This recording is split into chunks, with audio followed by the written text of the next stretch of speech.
and welcome to the Jonesin on our Whim preview of the AFC South.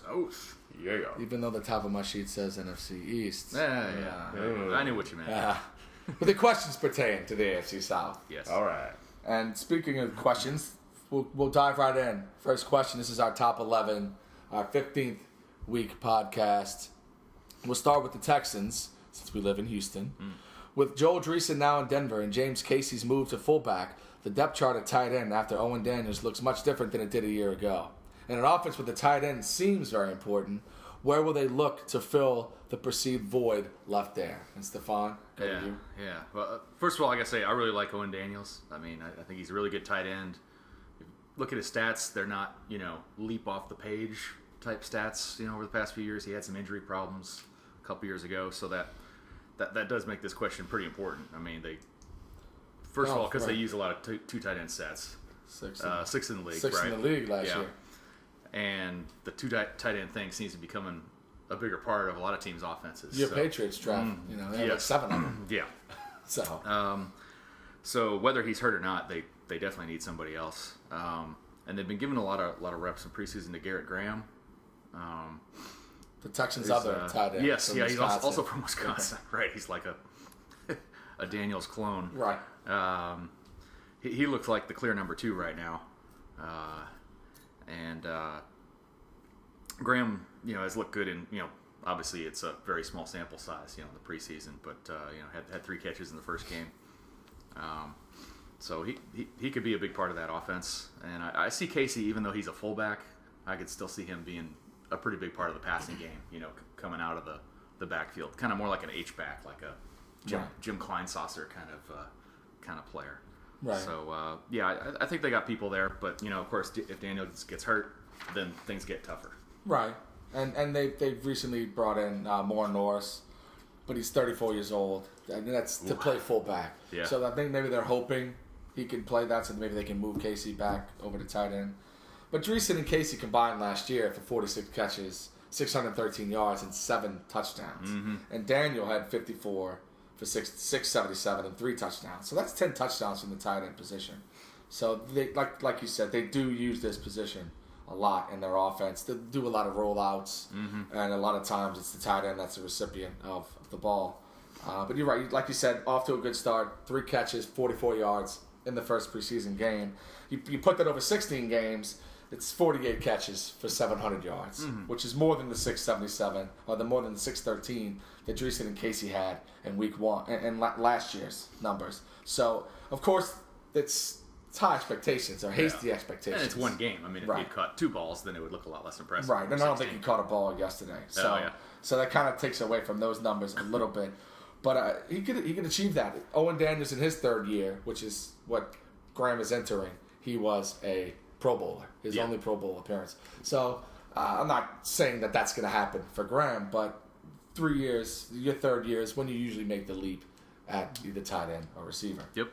So True. I think what they're going to do is they got to be counting on those receivers that they drafted and brought in, because it seems like they're using them a little bit more in preseason, and I don't know how much of that is just trying to get the roster together to figure out the pecking order behind Andre, or honestly, who's going to replace Andre when he falls on the ground this time, because usually they just roll with Trevor Walton, Nairobi, he's gone. just Sloby. So Andre's annual non-contact injury. Yeah, so he's going to be somewhere not catching stuff somewhere else now. So it's going to be on those receivers. I think more than anything, having those tight ends to block, too. I mean, that explains why you got Casey over there at fullback, because they need to have somebody to block, too, because Vickers is, over with the Cowboys now. So. Right. And I think Casey, he may have played fullback at Rice. Yeah. I think so. It's a natural position change for him, and you alluded to the H-back position, so it's a really smooth transition. And then it allows them to do some squirrely stuff out of the same. The bootleg, they roll out. I mean, that's half their offense. So now you got 3 tight ends on the field at any given time when you're running that play. Right. So it works perfectly. So it makes it a little bit squirrely. I think that's how it's going to work out, though. And honestly, I think OD is a couple years removed from the knee. This is going to be a good year for him. I honestly think so, because he's going to get used. And right. No, he's gonna get looks. I mean, he's always had a good chemistry with Shaw. Yeah. provided he stays upright. They both have injury histories. But on to the team that used to be at the top of this division all the time. Oh, yeah. And on to the Colts, number 2 of our top 11. How will the Colts, now under head coach Chuck Pagano, how will the move to a 3-4 defense affect this team in 2012? And I'll start with this one. This is the team that Tony Dungy inspired 4-3 cover 2 forever. Yeah. And done it fairly well for given their success, I guess, record-wise. But insert Pagano, insert this 3-4 defense. But they inserted the personnel for the transition. And a lot of people say no, and I see it a little bit differently. They made some moves in the offseason. They brought over a couple guys from Baltimore, Corey Redding and Tom Zbikowski. Mm-hmm. Sorry, Tom, if I said that wrong. I'm sure I butchered it. But that's from Baltimore, a 3-4 defense. They brought a couple guys from Denver over, Cassius Vaughn being one of them. They ran a 3-4 defense. So you see a trend here. These guys they're not household names outside of maybe Corey Redding because he went to UT. But neither were the people that they're filling in for, that preceded them. So they'll struggle against a run. Art, you said that just last week, that they weren't good against a run historically. They were 29th last season. Yep. So they can't be worse there. I mean, if they are, what's 29 to 32? Who cares? But the biggest argument regarding this move was people are saying it'll take away from Dwight Freeney and Robert Mathis. But correct me if I'm wrong. Aren't these two of the more athletic guys at their positions in the league? Yeah. Right? And even so, them dropping back in coverage minimizes contact every play, so it might even extend their careers. Maybe. So I see it a little bit differently. And this was a defense that was 25th overall last year. It's not like they were gangbusters before. So 25th is better than I thought they were. Right. So a change isn't exactly something that people would scratch their heads about. Mm-hmm. So and even in their own division, Houston did it one year to the next and went from 32nd to 2nd. Yeah. So this is a team that played twice a year. They see that, okay, maybe we need to do this too. Right. And the Colts are such a weird team because it's so hard. The thing you like to do is when you watch enough football like we all do, you like to use history to project what's going to happen in the future. But I felt like last year was like a purging of the masses. Like this team is a different, like they need to change jerseys or something because this is a different everything. Different organization, different quarterbacks, different everything. Without Peyton, that's what it does. And when you have a guy that you think is going to be there, he's basically turning the lights on and off and you give him the keys to your whole franchise. And now you have to go a season without him. And now you got to get over that hangover. Too. Mm-hmm. Yeah, now you got to get over that hangover after running him off. Well, good luck. No pun intended. But nice. they got some stuff they need to work out. So they're figuring the hell with it. If we're going to start over on offense, we may as well start over on defense too. And yeah, they were horrible. They were 31st in interceptions too. Yeah, no, they did not get turnovers. 8 interceptions as a team. That's you should get 8 on typical. I got that sitting in the mezzanine on Sunday. Like Ed Reed's like, wow. Can't play with y'all. Yeah, the Colts, they didn't have a makeover last season. They had a face transplant. That was just, like you said, completely different. And I like the 3-4, like Harold said, when you got the personnel for it. It doesn't fit for everyone. No. But the way that NFL offenses have kind of evolved to this pass-happy and not really relying on the vertical passing game as much as the short passing game, 10 yards and under. It helps to have more linebackers out there and have them be versatile linebackers. Guys who can still rush the quarterback, but they need to help you out in the passing game because there's a lot going on between 0 and 10 yards in the offense. So I think it'll help them. I think it's the right move, but I am a little bit afraid about some of this personnel and they got Pat's injured too already. I don't know how much he's gonna miss. I don't even know how to say this last name. Angerer. Yeah. He had a shitload of tackles for them. No, I'll allude to him later on too. Yeah, he's gonna miss a lot. Angerer. So he's gonna miss a lot of. Is he? Okay. Perfect name for a linebacker. Well, and they need to upgrade in that middle anyway. But we'll get to that. And then also too, I get a chance to do this. Guess what? They were last in time of possession. Last in time of possession. So you want your defense to suck, keep them on the field the whole game. Right. I get to say that. Well, no, it works. It works. So that's what I'm saying. I don't. Everybody's questioning this change. Well, change is needed. This is not a successful unit. It hadn't been for a long since Tony left. And I don't because what I've always said about Tony Dungy, he's a glorified defensive coordinator. Yes. And a holier than now, and I don't even want to get into Tony, but I will get into the Tennessee Titans. That third question. Chris Johnson, please, the real Chris Johnson, please stand up. Will he be the guy in 2009 or the guy in 2011 that produced half what he produced in 29? He's going to be the dude from the second half of last year, which is pretty good yeah. but not ridiculous. I think that's where he's going to land. Locker's going to start.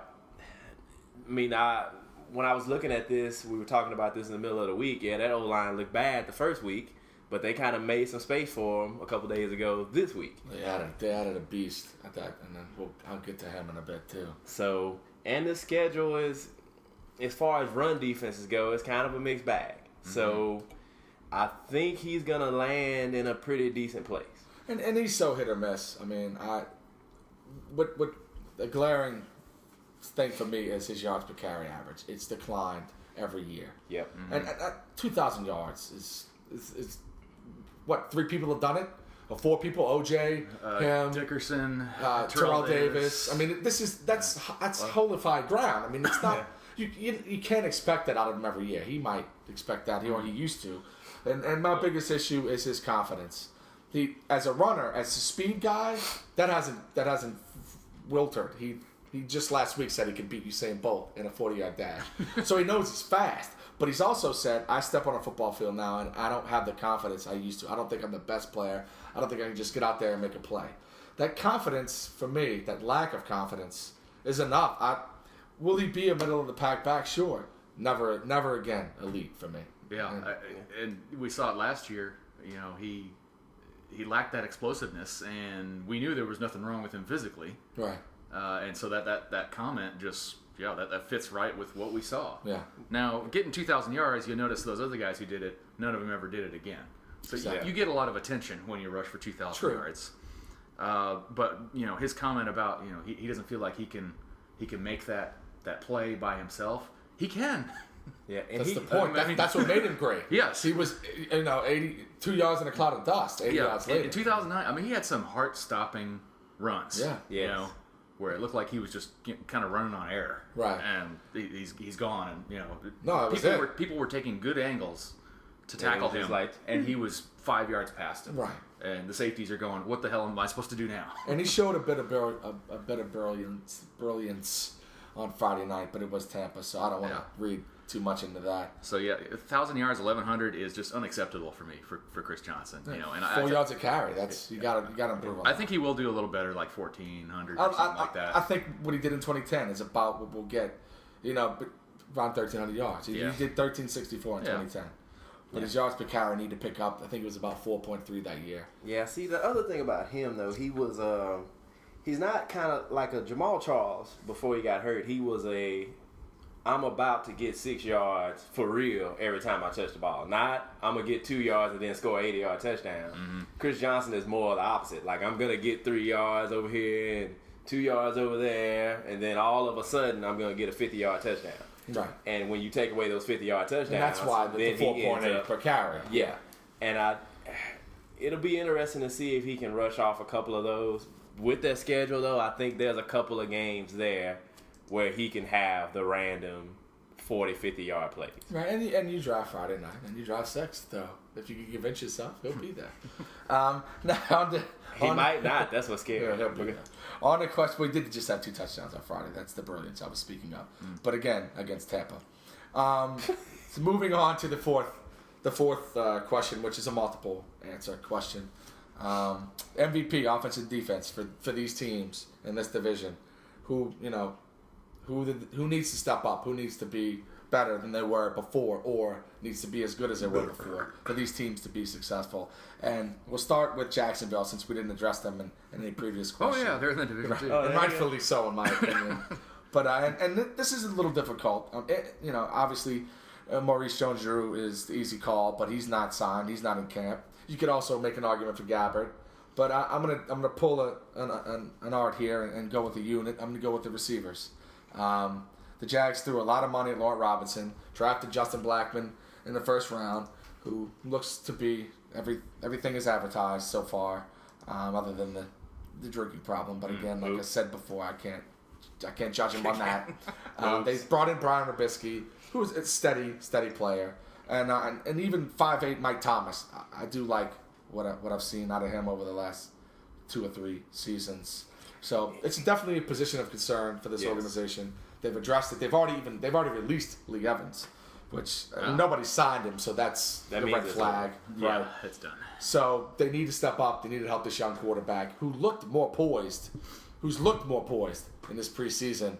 I still don't have any faith in him, but they can help him. And that for me, it's the receivers. Yeah, I got Gabbert. I mean, I think the weapons are there now in the receiving core. More so than before. Yeah. So it's certain upgrades across the board.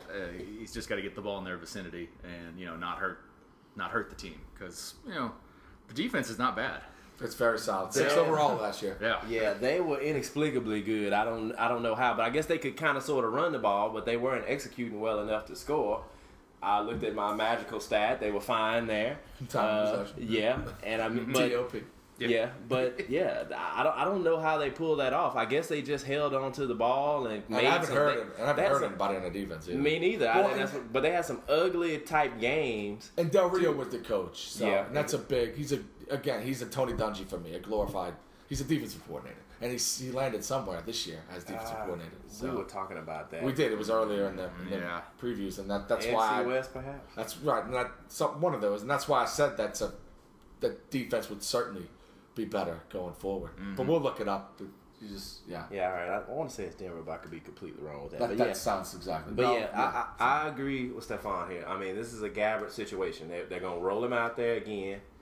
He's gonna be rolling out there this time with no MJD, because it looks pretty clear like nothing's gonna happen that's gonna make him show up outside of him getting tired of losing money to try to make money, which is honestly it's a horrible logic play.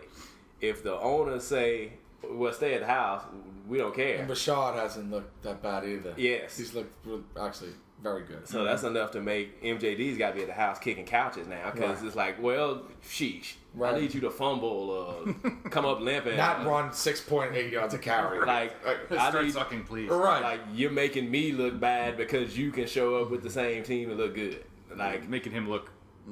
Less dispensable. Disposable. This guy can do it. And with these contracts, if you take a front-loaded contract, that's what you get. When you get to the back end, you're not gonna be making a bunch of money. Yeah, no, it's true. And so I like putting this on Gabbert, and all the knocks are there. I don't believe it, but if you give a man one weapon, and it looks like he's gonna have at least one weapon, right? No, Lauren Robinson will pick it up. But so Gabbert for you. I'm rolling Gabbert for you, and yep. I think these receivers need to pick it up so that Gabbert can be successful. And on the defensive side, MVP, you did mention that they were. This is a solid unit. They were 6th overall last year, but they struggled getting to the passer. I don't know where they 25th in sacks. 25th in sacks. So, but they did draft Andre Branch early out of Clemson to bolster that attack, and that's his job. And the rest is there, like we've said. For me, he's mine. Andre Branch, defensive end. Yeah, we'll get to it later, but you're talking about if the offense executed better, this defense kind of put them in position to win some of these games, and the offense just sold them out. It really is baffling. Yeah. I don't know what they won last year, but not a lot. I'll go get the opener. It was just it was a whole bunch of not a lot. Right. But the line is where you need it, because 25th in sacks when otherwise the defense was good. What else do you need? So that's where they need to get it together at. Yeah, and I know it's Jacksonville, so they're not exactly a well-known team. They don't get a lot of press. No, but aside from Branch, I don't see a lot of moves they made. I know, I took your typical rookie pick. You always take the rookie side. Well, yes, you stole that from me. I mean, Rasheed Mathis is still alive somehow. I don't even know. Yeah, I thought that was surprising to me. Yeah. Gosh. I just got to go with the whole D. How's that? All right. Well, at least all 11 of them. We finally addressed Jacksonville, and in a decent amount of, we gave them their due. Enough. We'll talk about them again later. Mm-hmm. But now we move on to the Texans. We're here in Houston. Oh. It's got to be Matt Schaub, right? For the same reasons it's Michael Vick in Philly. I mean, 7-3 with him last year. Yeah. 4-4 without him. Yeah. And that's just from last year. In past when he's missed games, probably over. So they can afford other injuries on this team, but not to him. And it's Matt Schaub. It's got to be. He's a better quarterback than a lot of people want to give him credit for. He's probably when he's up, top 12 for me. When he's upright, it's fair to say. And then also, you got to wonder how much did they learn from last year when they just went with we're playing with a backup. With a backup. We're playing with a backup. Yeah, from the brown guy. Yeah, you can't be doing that. A blackout. Got to watch them blacks. Anyway. If you're going to be playing with a backup, you got to be careful. Wow, you got to lay on the right? ball. No, my goodness. TJ, I didn't say a black eye. Matt Linus hurt again. That's hard. Yeah, So like Vince Young. right. He got scared and thought he might have to play. It's hilarious, yeah. But sorry, yeah. Look, they went with running the ball to protect the quarterback, and I think they're going to try something similar with Schaub. So I'm thinking about the offensive line because of some of that turnover that they had. They did some I changes. think that's fair, but at the end of the day, I think the offensive line deserves mentioning because everybody's talking Super Bowl, everybody's talking about winning a teenage number of games, and it's like, hey, guys, calm down. This team has health issues. They got turnover issues. There's some people who are on this team the last 2 or 3 years that aren't there now, and people are going to figure that out about week 5. And that could be an issue. But the safe pick, you just got to hope that Schaub doesn't come up limping in week 3. Yeah, my offensive MVP for the Texans is the training staff. Keeping Schaub and Andre Johnson healthy. They're Schaub, not gypsies. Yeah, Schaub. Right. Schaub, most of his injuries have been flukish. Yeah, and Andre Johnson keeps having the non-contact injuries, which also fairly flukish. So it's stretching, training, stretch properly. Right. Yeah, right. yeah. Drink water. Just Miles little Austin things is that hamstrung again. Yeah, I remember back in the day, Isaac Bruce used to always pull his hamstring every season, and he'd have 5 games of being either out or questionable. And then one year he figured it out, and he was healthy the rest of his career. Right. Yeah. Dante Stallworth struggled with that. Yeah. Early in New Orleans. So no, that's a good pick. It's unorthodox. And speaking of that, on the defensive side for me, I struggled. Not that there's no lack of options there, but I have to go with Wade Phillips. He orchestrates this top 5 unit, and as bad as they were without Schaub, they were 0-2 without him last year. Yeah, right. That includes a loss to the Colts. Yeah. So they moved from worst to nearly first on defense. Yeah. It's Wade Phillips, and I can't single out anyone else in this defense anymore. Yeah. Well, see, I took the health angle for them because now, because of this whole comment I made about people moving out of the door and going on to other places, their depth at defense is not what it was. And so they get a couple of people rolling around on the ground early this season. That replacement may or may not be able to do what the replacements last year did. It depends on how they drafted, and we don't know because we don't know how these guys are going to play. You don't know, but how often do you get it right that many times in a row in the same? The Texans, right? I agree. Yeah. So, historically, they've odds are the guys they got starting need to be out there, or they're going to have some issues. If I have to pick somebody specific, I'm going with Brady James because he's making the move over. They got to get somebody to do some leading, some stern looking, and some cussing, and some look hearings. Comes from Wade Phillips from Dallas. No, that would, if I had to pick a position player, it would have been him. But I'm biased LSU, and see, I can still get by with that because nobody even believes I went to LSU, so it works.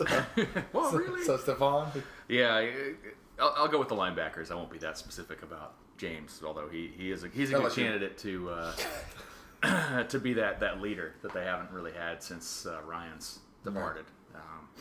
So yeah, linebackers. Okay, and we'll move It's probably the most interesting team in this division because we just don't know enough about them. Really. And that's a lot. A lot of these teams are interesting, and they really are. And maybe not because we think they'll succeed, but just because we don't know what we're going to get. Yeah. But Indianapolis bringing in a young quarterback. And again, I'm biased. This is a New Orleans product. Reggie Wayne. He's my offensive MVP because he is the sole veteran on this offense for a rookie quarterback-led offense. He's got to be that crafty veteran he's been in the past, and without him, the rookie phenom's not going to find his way. And I'll give a mention to Samson Satil. I don't even know. He's the center. Jeff Saturday won't be at center for the first time in over a decade for this team too. Mm-hmm. So it's Reggie Wayne for me. Former part of the Crescent City connection. All right, Stefan. I'll go with Luck. I think he's obviously very talented. Quarterback lovers. Yeah, loving the QB. And I think he'll have a good career. You know, he's got a good head on his shoulders, so he's not going to be one of those guys who just gets totally overwhelmed by the NFL. It's one guy I'd put my life on, him being successful. Yeah, but I would expect some growing pains this season, and you know the speed at which he learns is probably going to have a lot to do with their success. I think he's a big athletic dork, which is exactly what you want a quarterback. Yes. Insert the previous guy that who's replacing.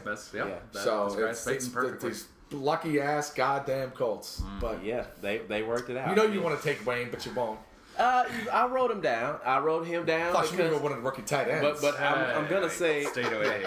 Yeah, rookie tight end. You got to look at him because both of them. The other one's better.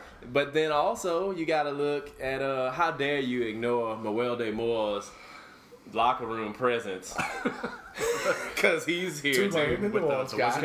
He's here too. If you're not going to bring up Donald Brown, I'm going to bring him up later. Yeah, that's what I'm saying. I was going to talk about Donald Brown because you're trying to hide him. But I don't want to keep bringing him up. Save him for later. Right. I'm trying to save him for after I draft, and I'll talk about him all day. Exactly. But yeah, I think if he's going to end up being what they wanted him to be, and now they kind of don't have a choice because literally we're joking, but their backup is Mewelde Moore. That's it. You're right. That's it. I mean, I like Mewelde, but he's a third down back. Yeah, you can't get stuck having to roll with him. No. So Pittsburgh learned that. Yeah. So, but I think I roll with Luck too because we're assuming that he's going to have a good rookie season, kind of like we talked about RG3. That he's going to look great some weeks. Some weeks he's going to look a little bit flustered and throw a couple picks here or a random fumble when he gets hit when he's not used to getting hit and that type of stuff. But his whole line got drafted, I think, from Stanford. So. So you're talking about when he shows up now, he's not going to be showing up with that. Right. And he's going to drop back on a 3 or 5 step drop, and there's going to be somebody in his face on step 2, and he's like, shit, this is different. And I'm counting on him. I expect Wayne stayed to keep things stable. So he turned down a lot of lucrative options. Not lucrative deals, but lucrative options. Yes, lucrative to stay in Indy. To stay in Indy. So he's there in Indy for a reason. I think he's going to hold it together in the locker room. Us New Orleans Lenians are loyal. So I think that's how it's going to go. New Orleans. So let's go with Luck on that.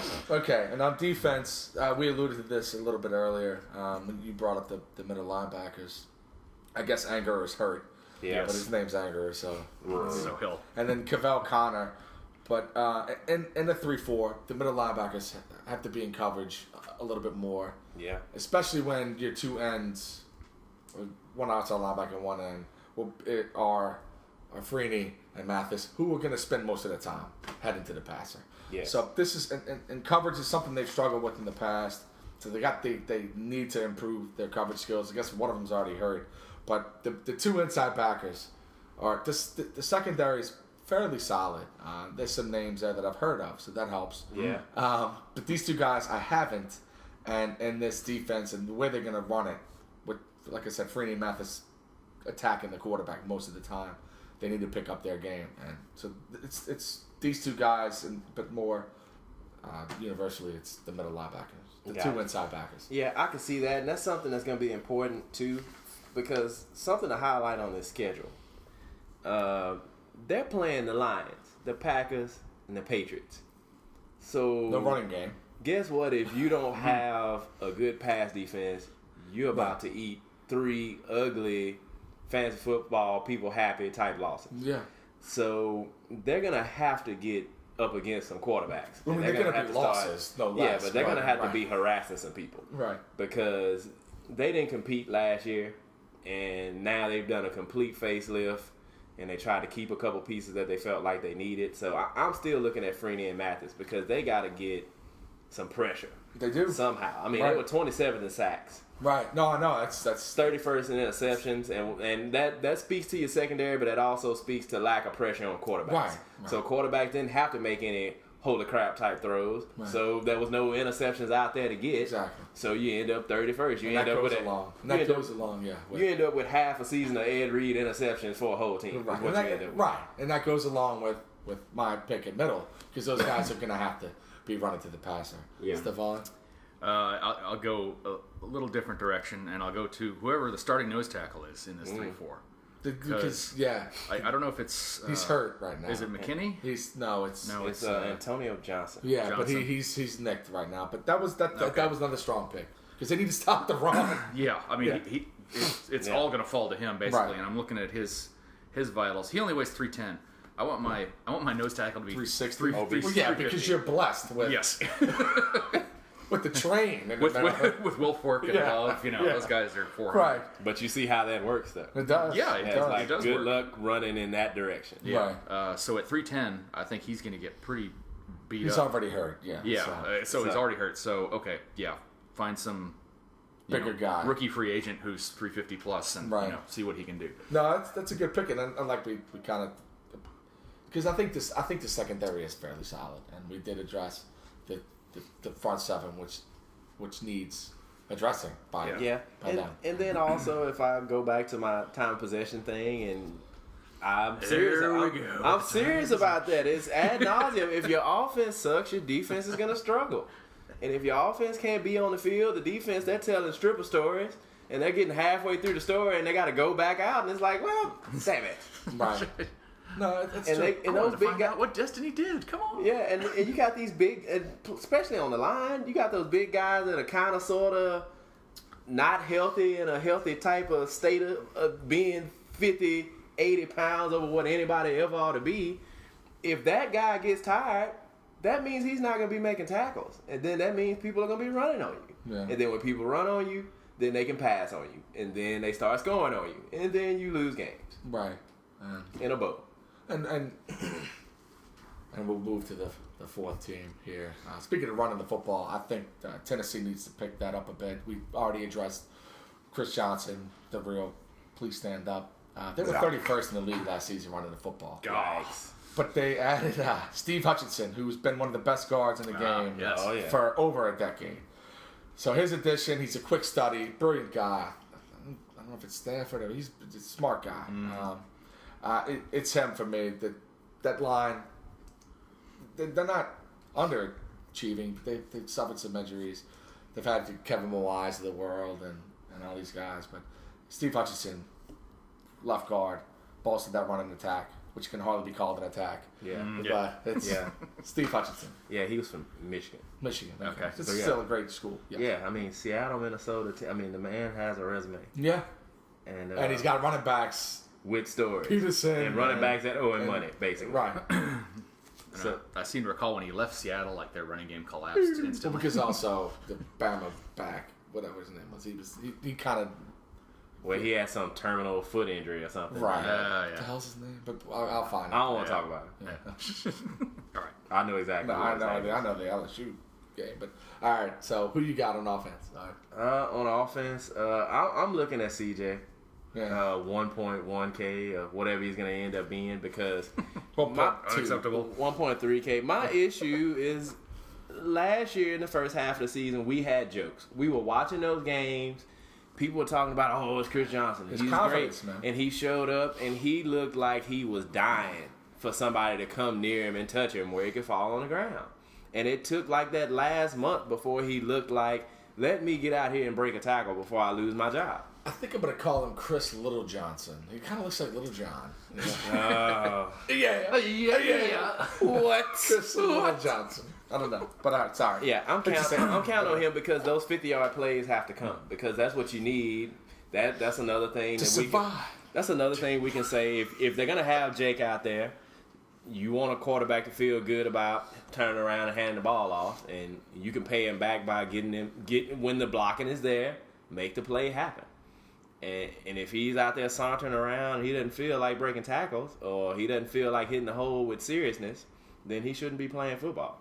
And so he has to have his head on right. I don't care even so much if he thinks he's the best guy going, but whatever you think, when you see the hole, hit it. Right. Yeah. And the hole that Steve Hutchinson will create. Yes. But all right. I got Jake Locker. I mean, assuming he's we don't even know he's starting yet. Yeah, assuming he's going to be starting. I mean, Hasselbeck. he's You're headed that Kurt direction. Warner love. I have the Hasselbeck. I mean, I like Hasselbeck. we know what a great athlete Locker is. It's a funny dude too. But he's got to show that he can play NFL quarterback. I mean, it's a big challenge. We see a lot of athletic quarterbacks in the league, and some of them they figure it out or they get into a system that utilizes them properly, and others it's not a match and it's a mess. Yeah, no, I love Locker. I have since Washington days. I think he'll do well, but I think that's the biggest X factor for me. I think the weapons are there too for him. And on defense, as they were 31st in the league last season, running the football, they were 31st rushing the passer, the first sack wise. Yeah. They 24th in interceptions too. They brought in Cameron Wembley. They brought in Keith Millard, who we know from his Denver days, Defensive Player of the Year. His sole responsibility is pass rush specialist, which means I'm Cameron Wembley's tutor. And Cameron Wembley's already an above average player. So it's Wembley for me. Get those sack numbers up. Get that secondary some help. And speaking of the secondary, I wanted to mention corner Alteron Werner first because his name's awesome. Alteron. Yeah, but he's replacing Finnegan, who replaced Pac-Man, who replaced Samari Roll. Tall order, but it's worked every time. Yeah. So it's Wembley for me. Honorable mention, Alteron Werner on defense. Yeah, I was looking at the replacement for Finnegan because that's huge. Because they were just sticking him out there and letting him get into fights and harass people, and they just kind of didn't worry about that side of the field. And now those corners are gonna have to come up with it, and they got a lot of youth starting this year. What it looks like. It's the Alteron alternative. Yes. So like with me, the planet that got blown up in Star Wars. I'm gonna lean on my safety idea of if you got young guys, there's gonna be mistakes getting made, people are gonna be getting through, and these guys are gonna have to make the save. So I'm looking at Griffin and Babineau, both. I assume you would go with Griffin. So. I'm biased, of course. Yeah. I'm all about Griffin. I'm just amazed that the pass rush was that bad, but they only gave up just under 20 points per game last year. Right. That's a good total. So I don't know if they just had an easy schedule or what. That's why they're going to win the division. They should have won last year. Maybe so. Oh, wait, that's sneak preview. Yeah, I'll go with Griffin. I love the guy. That works. It fits into the previous podcast. I'm allowed to be biased. No, that's fair. I clearly am. And this is a new format. We're going 5 through 10 on these. It's our pick in the division as who we think the top fantasy player is. Sweet fantasy. And quarterback we start with. Granted, he plays 16 games. It's Schaub. I'd wait to see who starts in Tennessee. I would draft Luck as your backup.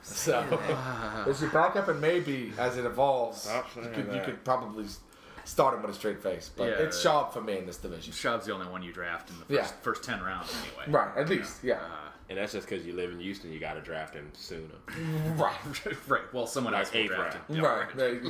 Probably 6th, but No, I really like Schaub. He's good. I'm telling you, he's in the least, he's the worst case, he's the 12th quarterback for me. And not fantasy, just in the league. Yeah, but I'm thinking more about usage and mileage. And like I said, I honestly think the Texans are going to try to... It's Kubiak. He loves to lay on the ball and run this Tecmo Bowl offense where they have 8 plays and they run the same 8 plays over and over. And they're like, you thought it was that play? It's this play. But they're going to run out of running backs if they do that. These 2 fragile fellas that they start. Fragile. Yeah, they are fragile. To be redundant for a reason. The only reason why I think they may end up throwing is that some of these teams that playing are going to put up points. Right. even against this defense. It's the NFC North. So, I mean, I'm scared that Schaub isn't going to make it through the whole season. It just seems like it's lined up. I've been living in Houston for a good chunk of my life, except that time when I went to Baton Rouge for 4.5 years. And So you did go to LSU. I went to LSU, I promise. LSU. You can't prove it, but I was there. That's people who saw me. And outside of that, though, I've been in Houston my whole life, man. I've seen this movie, and it's usually right when they're lined up to get it all together, something happens. And we just talked about it. The thing that can't happen is Schaub getting hurt. So that's why I have to program myself as a coping mechanism to just assume that he's going to get hurt. And then when he does... Well, if you would openly come out as a fan, I would stop hating on him so openly on my own account. I thought those of us in New England had fatalism, patented, but apparently it's right. And it's alive and well here. And I mentioned the fragile backs, and we go to the running back in this is the next pick, and that's why I can't take. Sorry, I don't like the guy. Whatever. I'm taking MJD. I can't take Foster. So you're gonna take a holdout my point here is because it's what I told you this week is Rashad Jennings has looked so good. If he doesn't play that first week against Oakland, you start Rashad Jennings and get the same production. It's MJD for me. Obviously, you take Foster and Tate. If you get Foster, you gotta get Tate. But you got to and expect similar numbers. I think it's going to be similar numbers for both of them. I think they're both around 1,100 yards because I don't think either of them can play 16 games, which a lot of backs can't. I mean, I'm not hating on them. I just don't think they can. And Chris Johnson, but late second or later, I wouldn't touch him before that. Donald Brown, especially in PPR, but this rookie quarterback, you take him. I'm not sure when, but MJD is take him late. Real late. Like after I want to take Maurice seems like one of those guys that it's hard enough for him to watch these games and he's not a part of it. And that's why I think and he will sign. He'll be there. What's today's date? Right. It's August something or 19th. Yeah, so it's late, man. Like I was thinking the same thing, but they don't want to go to camp. He's been in the league long enough. Yeah. Why not skip camp? Who cares? I don't. He's not a Chris Johnson. He's not one of these flaky dudes. Like his confidence is not lacking. And you think he's somewhere doing weird squats, so he's gonna be ready to go. He walks into that camp and he's the best player they've had ever. I mean, Mark Brunell's got an argument. Jimmy Smith has an argument, but ever? That's not. That's it. Fred Taylor's like, damn it. Fred Taylor's there, but yeah. That's it. I mean, so he won't be lacking in confidence. Yes. But if they try to make an example out of him, because you're talking about new coach, because we talk about the Colts doing a complete makeover, but the Jags made some changes too. Yeah, Mike Millark is a disaster, but yeah. Yeah, so let's just say he tries to act a fool. I'm going to roll with Foster because I think he's going to play 12 games and that'll be enough for him. And it was last year. Yeah. So. Yeah. Homer. I got Chris Johnson. That's a shame. Yeah. All right, well, moving on. No, I'm not moving on. Reason being, I know Jones Drew, led the world in rushing last year by a pretty good margin. Yeah. But he's had more carries than anybody over the past 3 years. Mm-hmm. That's why he's relaxing during camp. On that. Yeah. He's only 27, which is good. You usually don't see running backs hit the wall until about 29 or 30. But holding out... No, you're right. That's asking for trouble. And as much as I love Javon Ringer, he's got the lesser of the backups than anybody else in this division. Yeah. Chris Johnson. Yeah. So I can get on board with that. This next one, receiver, is the most interesting because you can go, and I'm gonna make it more interesting because with hot sauce. Does anybody have Andre? I have Nate Washington. He had a solid year a year ago, and Britt, even if he is healthy, which he's not, he faces suspension, and I don't see Andre doing 16. I never do. That's it. I don't know. I like Keyshawn Martin a lot more than Andre right now. Wow. He'll emerge as the number 2 in Houston. I love him at Michigan State. And the Texans fans start lighting their torches. Exactly. Grabbing their pitchforks. But I do. I mean, I do like Andre. I just don't trust him health-wise. And he drops a lot of balls. Reggie Wayne obviously has third-round value. Austin Collie possibly. But good. Even I know. But for me, he'd be third-round value. Yeah. But it's Nate Washington. I love Nate Washington. I love saying Nate Washington. Have Nate Washington. Have fun. Well, no, I'm not playing, but that's who I'd pick out of this division. Stephon, Especially when you pick players. You can get him, 11th round? He can give you If 1,200 yards? Right. I think I have a higher opinion of Andre Johnson's talent than you do, but I also don't trust I don't question his talent. his ability to stay healthy for 16 games. So I got Reggie Wayne. I like it. Ding. Yeah, That is correct. I'm interested to see what happens with Austin Collie, but I don't want to use his name Another ever tight end's again. better. Yeah, I don't want to use his name ever again. He's a wideout. He's a wideout. Collie? Oh, sorry. Yeah, so but I don't want to use his name ever again because I want to take him in like the 12th round. So I'm rolling with Reggie Wayne because I'm putting a lot of faith in the fact that he stayed. He had to stay for a reason. They looked him in the face and said, "Look, man, come on now. Are you gonna go over there and follow Peyton, or are you gonna stay with us? You only got 2 or 3 years left anyway. Help us get this guy off the ground. He's a good kid. We've talked to him. We know we're gonna take him.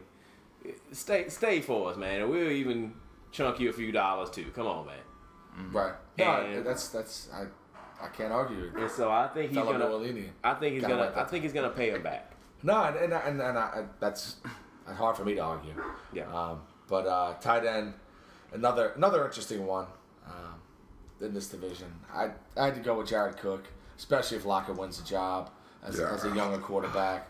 And I ranked the rest of the division. Owen Daniel will be next for me. The 2 rookies in Indy will be next. 2 would be 3 and 4. Slight edge 2, Kobe Fleener, because of the chemistry he already steps into camp with. And then, but Dwayne Allen could easily have as good a year. Is Mercedes Lewis dead? And Mercedes last. I would draft him though. Yeah. He's a touchdown player, but I wouldn't draft him. I think he's on the downside actually. No. If you draft him, he got paid and went away. He's a throw-in at the end. As a a backup. Yeah, I got other people I like as throw-ins that I won't mention here. But yeah, I like OD this year because I think he's gonna get used because the Texans are gonna have to pass a little bit more than they did last year. And Stefan's trainer called better work out. Yeah, he gets some good rubbing going, some good legitimate rubbing going on over there. Some tonics, Right. Some tonics, maybe some acupuncture or something. I don't know. And I think he's gonna have a good year because they're gonna be counting on him. Because I think they're gonna try to take some reps away from Andre. Obviously, he'll be out there because they got to stick him out there to just draw attention. But I don't think they're going to be throwing it to him a bunch of times like people do with real elite receivers. Yeah, I said that. And Real. Right. Yeah. Actual elite receivers. Right. Yeah, I'm with you. I think he's just going to be out there as a decoy. I can say something, but I don't want to start a war here. Yeah. He's a punk bitch. That's just harsh. He's not. That's harsh. But he clearly is not doing the right stretches. Or he's bouncing while he's stretching. He's not drinking water. Something's wrong, and I don't trust him to ever stay healthy. And I don't think they trust him to stay healthy either. And they've been trying to replace him. They just can't get anybody to replace him. You see that a lot in pro football. Teams will try to just draft a guy and sneak a guy in there and hope that he ends up replacing a guy, and it just doesn't happen. No, and if I'm making a list on talent alone, Owen Daniels is probably in my top 15, at least, maybe 10. I've always He's going to be good. waved the flag, and I played the position, so I have to know something. Right? I don't know. Stephon? I'll go Jared Cook. I mean, you just for the upside. He has talent. He's really good, and Especially with a younger quarterback, or Hassel. Because Hasselbeck uses the receivers more. He did. But he's when, more vertical. Yeah. Right, because when Locker came in, Cook's numbers went up. Yeah. So, and that's what I'm banking on, too. Yeah. And you talk about big athletic, it makes sense. Yeah. Right. I am interested to see how Fleener and Luck, work together because other- it's automatic chemistry. The other kid won the tight end. The other kid they got, Dwayne Allen, was number one. Yeah, he won the tight end award. Yeah. So they got the best 2 tight ends, and they started both, which makes total sense. It's what they ran in Stanford. Yeah. That's why I think if they transition to a 3-4, they know their personnel. They change their offense to their personnel. So Indy's going to surprise them, folks. I really believe that. Yeah. And on defense, I think we'll probably all agree here. It's got to be the Texans. I mean, the sacks will be there, and the wild card will be is if Holiday does win the return job. Yeah. Makes the roster. He didn't win it last night. He returned one for a Right. touchdown both. He did it again last night. He had a punt. Yeah, he had one last night. He had a 87-yard punt last punt night. return. Yeah. I'll let you. He's So- got a roster spot. They can find somewhere. So he's so wonderful. He really is, and It's going to make He's it for the excellent. Texans, and I hate that. But it's the Texans. I think it's really, don't we all agree? I don't know. It's not even close. We I think. went off the sack numbers for everybody else, and Even though the points allowed by the other teams, Tennessee and Jacksonville, were very respectable, but they I got her. They don't have pressure offenses, and Sorry. they don't get a lot of sacks, so or return touchdowns. I mean, it's just in every phase of defense / special teams, Texans are the best. So, Right. Yeah. And kicker. This is tough, but I got to go with Rob Baronis. Just because I don't know who the Texans kicker is going to be, and they might carry both. Yeah. Will they pull those jokes really? Right, and the Texans are struggling in the red zone, so their kicker will be very valuable. That's why I rolled with. I just don't know which Grant. one. Yeah, they drafted that kid in the 4th round. You got to keep him. 4th round pick, isn't he? With the Texas A&M kicker, really? wasn't he? I mean, you got to keep that guy. Graham is battling for kickoff duties. I mean, or just they might carry two, but you can't carry. It's 5th round. Still, that's high for a kicker. Yeah, and you can't keep 2 kickers and Trenton Holiday, a guy who just is a return guy. So you have to cut your losses somewhere. And still, as a 5th rounder, I mean, he's not guaranteed to make the team by any means. I mean, no, but a kicker. But I mean, does that say they don't trust Shane Graham? I don't either. But he made a nice one last night, but he's hard. But ask Foley about Shane Graham. Oh, I remember Kick you in Shane the face. Have they been sharing duties in the preseason? So Oh yeah. Okay. Yeah, they both had their moments. Yeah. But Graham boosted into the end zone. It's kickoffs, so you could, if one of them could punt, it'd be nice because we carry Morstead, and then we might carry 2 kickers, but we can afford to do that. Yeah, but Morstead kicks off, right? He does. I'm saying you can do that when you have a punter, that also kicks off deep. So Baronis for me. So y'all are going Texans kicker. Yeah. I'll go with Baronis just because I think they'll fill in the red zone more. 55 yards on the red. Yeah, he's 55, pretty much automatic. Right. That's amazing. He's got the biggest leg in the division. He does. So. And then the final, number 11, final standings of this division. And I think we all agree, which might not be the same sentiment as the national media, which is local media at all. 4th in this division. Jacksonville, I have them 4th. Yes. Yeah. The 3 wins. But I have them 3 wins. I'll give them 4. And one of them against the Texans. So they own them in Jacksonville. They do. I'm struggling because I'm struggling to get some of these teams over 5 or 6 wins, and they're all around the same place. So, Jags winning 5 games. I can see I have 3. And too much has to come together. And I don't believe in Gabbard. I don't believe in malarkey. He's full of malarkey. Yeah. And 3 and 13 for me. Yeah, the MJD question, I mean, I think whether he continues to hold out or he comes back and he's, half capacity, I think they're going to miss that impact, despite the improvements they made at receiver. Yeah. Yeah. And 3rd, I'm guessing we all have. If you don't have them 4th, you have them 3rd. The Colts. Yes, I have them 1 and 5. But NFC North, AFC East, that's a tall task. That is. If they won more, I wouldn't be shocked. There's just something about this team for me. I don't know. I think they can believe them in a little bit more than a lot of people do. I think they can swing 5 wins. Yeah. I think they're going to score. Or 4 wins and a tie. There you go. I got them at winning a similar amount of games. 5, maybe they can sneak and win 6. But like you said, they could go 8-8, and I wouldn't be totally blown away. Right. But there's just some games in here that they're going to. I don't know how they're going to win those games. Well, yeah. NFC North games. Yeah, because that's 4 games against teams that are going to show up throwing. Right. And I feel like this whole division is going to have issues with teams that show up throwing, and they got to play 5 or 6 of them. Right. No, that's true. And this is where it gets interesting. Yeah. With the last 2 teams, 1 and 2. I'll start. This team has no leadership. Injuries are already starting to mount. The hype is mounting. They'll be suffocated from this hype. Sorry, fellas. I got the Texans 2nd, not making the playoffs, 9 and 7. And how many are going to 9 and 7? You got them going 9 and 7 and and not winning this division. Not winning. Yeah, okay. I don't think they're better than any of the NFC North teams other than the obvious one. And AFC and they East, could lose that game. Right. And the AFC East, they'll split. I I mean, Buffalo could come in here, Mario Williams, and they can shop it. You know, they can beat them. I got 10 wins in Buffalo. They got to beat somebody. Right. This is, so there's just no leadership on this team. I don't see it. I'm sorry. 9-7, number 2, Houston for me.